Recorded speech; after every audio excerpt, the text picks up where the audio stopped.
Ben, we're very excited about our next guest. He's a senior writer for NBA.com. He's Steve Aschburner with us here on Jake and Ben. Steve, thank you very much for a few minutes. How are you today? Oh, I'm doing fine. Thanks for having me on. Steve, we appreciate you jumping on. Hey, what was the bigger surprise for you in the first two games we've seen of the conference finals? Was it Indiana really, having a chance to win that game, or Dallas actually going into Minnesota when it felt like they had so much momentum after beating Denver and stealing game one and home court advantage? Yeah, I would say the Dallas victory on Minnesota's court. I thought that Minnesota would be, sort of sky high and ready to go after eliminating the defending champs. On the other hand, you look at the first four games of that series, and it was the road team winning. So, maybe the Timberwolves at home get a little sidetracked by excitement and things, and aren't able to just play solid basketball when they need to. The Mavericks are going to be a challenge to them in a way that I don't think the superior Denver team can muster. As far as the East, I'm in Boston. I was at Game 1. I'll be at Game 2 tonight. And my biggest concern after that opener is that Indiana is going to have a real hangover after dropping that game. I mean, that one had to be tough to live with for, the 48 hours between these games. What do you think is the reason for Boston? And I don't want to say a team that's only lost two games in the playoffs has been inconsistent, but the way they lost those two games was weird, right? What happens when they just don't have it one night? Well, I think they're susceptible to those kind of performances because they seem to be so comfortable with the depth of their roster and the talent of the guys on that roster that they don't get too flustered. Now, not getting flustered is a good thing as long as it goes your way. But I sense that these guys are a little too almost complacent. It appears to me that they're confident enough they can pull things out. They haven't been seriously challenged. The game they dropped against Miami, it was a fluky night of three-point shooting for the Heat. Cleveland, they weren't too bothered by that as well. And I think they leave themselves open for that. I think they almost want to be able to coast to 16 victories in the postseason. And the more they can win and tuck on that side of the ledger without, really having to bust a gut and rely on somebody or maybe have one of the teammates, really risk offending the others by demanding more or, a little spittle in their faces in a huddle or something. It's almost like they're a deferential group. And as long as they know they got talent around them, it's like, okay, maybe it's not my night. It'll be his night. That's okay. You don't see a lot of outward fire with the Celtics, and they may be able to get away with that all the way to a championship. It won't speak well of them if that's the way they continue to go about their business. Steve, I want to ask you a little bit, and I want to ask you specifically because you're on the East Coast, and the Jazz, I'm sure, have been out of sight and out of mind for a lot of people covering the NBA. I mean, they have dropped out of the last two seasons at the trade deadline and decided they weren't going to be competitive, and they have all these assets going forward, but it is not like the Oklahoma City Thunder, who had these proven stars, and we kind of knew what it was going to look like in a couple of years. I mean, we're in Salt Lake. We don't know what this team's going to look like 12 months from now, much less 2 years from now. So as far as their team-building process, as far as like their method and how it works in today's NBA, do you see what they're doing? Do you get what they're doing? Does it seem like a logical path forward?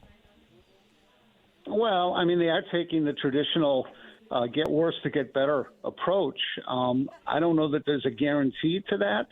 You look at the process that Philadelphia turned almost into a sarcastic remark on team building, and you got to pick the right people. And they got Joel Embiid, but they also got some guys who never really panned out. And if you're going to go for high draft picks, you better hope that it's a good draft, which people have questioned the quality of this year's, and you have to pick right within that draft. So, timing, obviously superior scouting, it all plays a role. Unless you're able to just write a big check and land a superstar who wants to come to your market, you can't rely on free agency. You have to do the draft, and you have to, when the time is right, pounce for trades. The trade deadline in the past 2 years, the Jazz probably wisely, didn't feel they could get somebody who would be in sync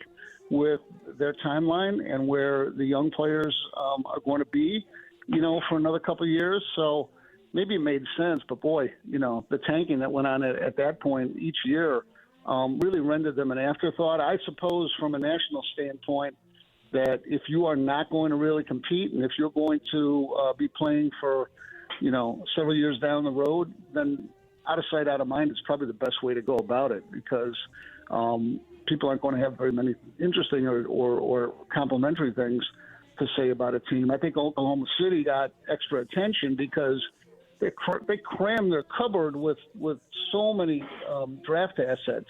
And, the Jazz, I don't think, have that reputation yet, although they've been very mindful of draft capital. So, it's easy to get impatient. It's tough for fans to go through that.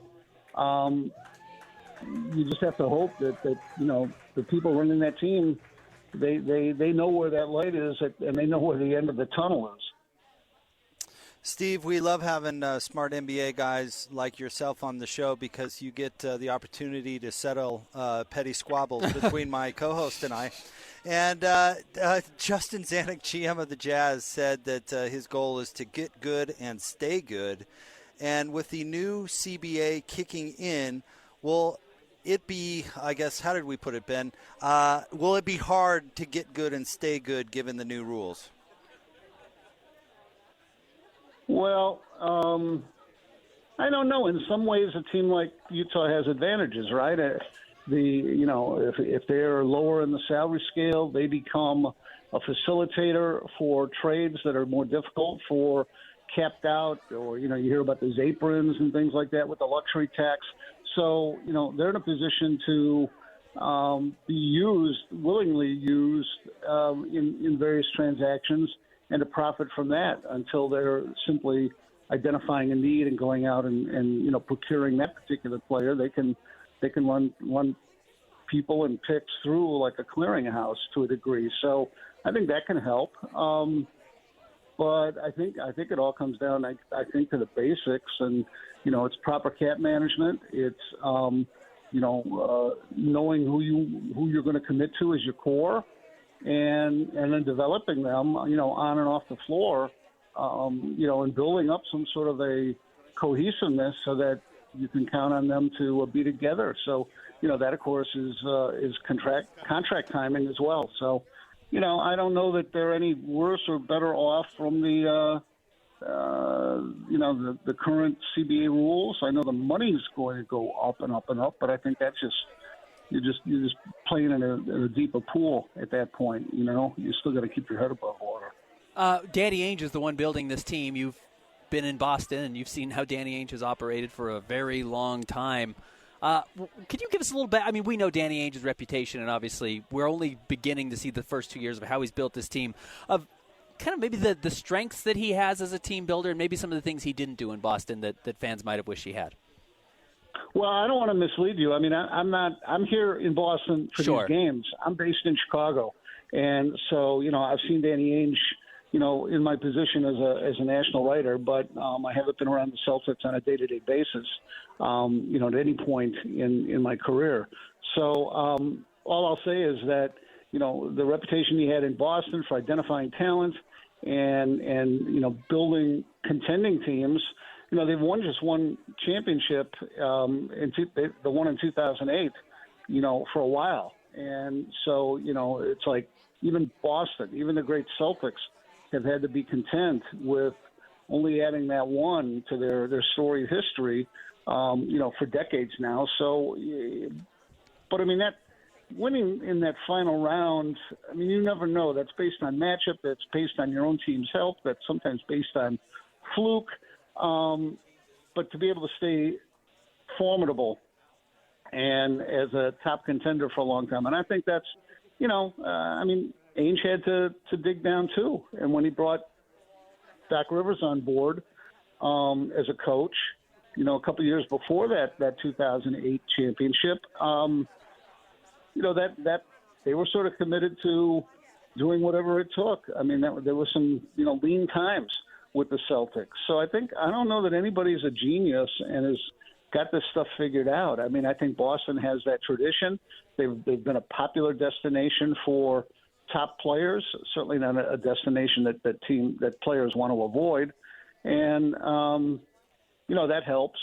But, you've got to have some acumen. I consider him to be a pretty slick trade negotiator because of the deal he pulled up. I was actually covering the Minnesota Timberwolves when he landed Kevin Garnett. And, it helped that he had a buddy, Kevin McHale, that probably facilitated that deal as much as anything. I know McHale wanted, in that trade, I think the Timberwolves got 5 players and a draft pick for Garnett, and that was a big deal at the time. I don't think it's the biggest pay for a player now, but it was at the time. And McHale, to his credit, at least was seeking Rajon Rondo in the deal. And Ainge refused to include Rondo and instead sent a guy named Sebastian Telfair. Big difference. And, Rondo was a part of that group that won in Boston. Telfair was not long to the league. So, little moves like that make a difference as well. I think the Jazz are in good hands with Danny Ainge at the helm. And then if he has full commitment from ownership and, Zanuck and his staff, I think they can get where they want to go. It just takes a lot of work, and it takes a fair amount of patience. Steve, we appreciate your work, and we really appreciate you carving out a few minutes to come on the show. Thank you very much. Thanks, Steve. Yeah, you're welcome, guys. Appreciate you. Steve Aschburner, senior writer for NBA.com, jumping on with us and giving us a little perspective. That was good stuff.